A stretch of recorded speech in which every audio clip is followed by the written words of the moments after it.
الحمد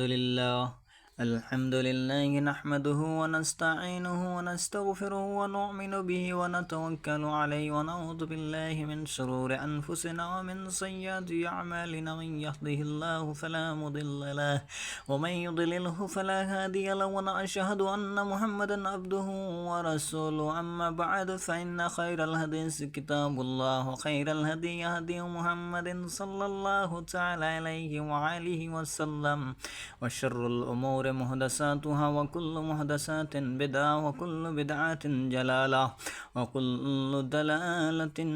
في النار أما بعد فإن خير الحديث كتاب الله خير الهدي هدي محمد صلى الله تعالى عليه وآله وسلم وشر الأمور محدثاتها وكل محدثات بدعة وكل بدعة جلالة وكل دلالة في النار أما بعد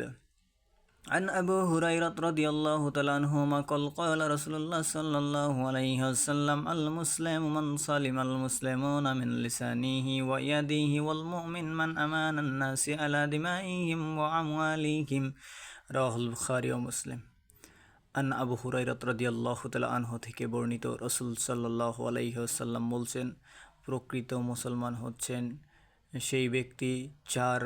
মুখের দ্বারা, লিসান জিহ্বার দ্বারা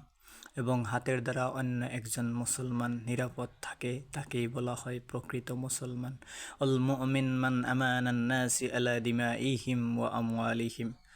প্রকৃত মুমিন হচ্ছে তিনি যার থেকে অপর একজন মুসলমানের রক্ত, মাংস এবং ধন সম্পত্তি নিরাপদ থাকে, তাকে প্রকৃত মুমিন বলা হয়। হাদিসটির বুখারী শরীফে বর্ণিত রয়েছেন।